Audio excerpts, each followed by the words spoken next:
Armim ka Adonai ki dilitani. Adonai Elohai la'olam odeka. Amen. I will extol you, O Lord, for you have drawn me up. O Lord my God, I will give thanks to you forever. Amen. So this summer we're taking time to look at the life and the faith of Mr. Rogers, and we have come to the end of the series. This is the last week of Mr. Rogers, and then next week is a wholly new thing. But today we come and we talk about those difficult times in life, those times when we're just not sure what's going on. And so I want to name the elephant in the room. COVID is hard. And I know that this isn't a new thing for you, but I think it's something that we don't always acknowledge. We talk about how COVID is affecting us, we talk about things, but we don't always name the fact that there is loss in that.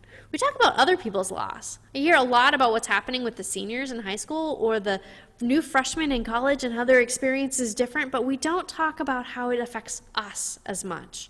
We don't talk about the goodbyes that we didn't have. We don't talk about the hellos that are so very different. We talk sometimes about proms and graduations, about play dates and birthday parties, the weddings and the funerals, the hugs and the handshakes that we just miss because being physically distant from one another is a hard thing to do. Now, some of those things haven't been fully lost, but they certainly have been changed. The way we do life here is different. In fact, I'd say COVID has even changed the way that I watch television, which is the most physically distant activity you could ever have in your life. I watch shows that were produced before COVID hit, and I swear the first thing in my mind is those people are too close together, they need to spread out, and where are their masks? Legit, I do this all the time. I think it's important to recognize the change and the loss that happens in our life, especially related to COVID, but in general. Because Mr. Rogers would remind us that our struggles are seen and are valued by God. That's a part of being our whole honest selves, is knowing that our struggles, our losses are seen and valued. Mr. Rogers would say that whether we are a preschooler or a young teen or a retired person, we human beings all want to know that we're acceptable and that our being alive somehow makes a difference in the life of others. Right? I think deep down that in our core, that's who we are and that's what we want. I think this is an important part in the story of faith, that making a difference, we make a difference by showing the love that we know from God, and we show that in the ways that we reach out to others. Mr. Rogers was once asked what he would say in one final broadcast. If he had one more show, what would he say? So here are his words. Well, I would want those who are listening to somehow know that they had unique value, that there isn't anybody in the whole wide world exactly like them, and that there never has been and there never will be, and that they are loved by the person who created them in a unique way.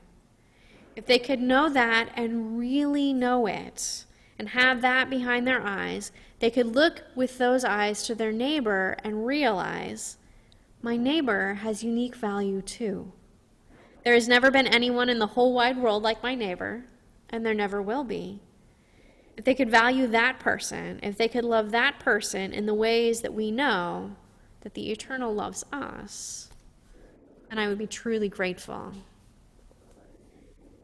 What Mr. Rogers would want to tell the world more than anything else is that we are special, that God made us the way that we are made, ourselves, and also all of those around us, and that the joy of life, the love of God, is in showing that specialness to one another. The key is, in these hard times, to let us see that unique beauty in one another, and to share that even when we're distanced. The ability to be together even when we're apart. I think it's an interesting thing, this physically distanced. And I say physically distanced because to be socially distanced, which is kind of the commonly used term, I think doesn't get at what we want. We don't want to be socially distant from one another. We don't want to cut ourselves off emotionally from each other. We want to be physically distant so that the infection can't spread, but to be socially together in some way. The joy of COVID, if we can say it that way, because that's an odd kind of concept, is that we get to reach out and find new ways to show God's love to each other. We get to be physically distant and find new opportunities to reach out and show the joy, to show the love of God to one another. To do Zoom worship, which I'm pretty sure in February nobody thought we would be doing on a regular basis. To do Zoom Bible studies, to do drive-by parties, to reach out and show God's love in a different way. We started our worship service this morning with All Glory, Laud, and Honor, which is traditionally a Palm Sunday kind of song, right? It's a big, glorious, like, let's celebrate God. Here's the funny thing, though. The tune was written during the plague in Europe. In the midst of a pandemic, the people of Europe were singing all glory, laud, and honor to God, to see the joy in the midst of the hard, to see the love of God even when life is difficult. Mr. Rogers was known to say that the connections we make in the course of life, maybe that's what heaven is. And so then the call that we receive today is the call to find ways to reach out and help others see that they matter, to create those connections, to see a world that's different. And this is when we discover that I reordered my slides on accident. You see, Peter was known as, Peter's the first pope, according to the Catholic Church. Peter is the rock on which Christ created the church, and Peter was adamant with all of the early disciples that the church would stay this very nice, well-contained Jewish sect. Those Gentiles, they're dirty. We don't want to touch them. We don't want to show God's love to them because they're not God's chosen people. But Peter experienced the opportunity to reach out and show God's love. Peter had his own Mr. Rogers coming and saying, my neighbor is just as unique as you are, even if my neighbor is uncircumcised. That changed.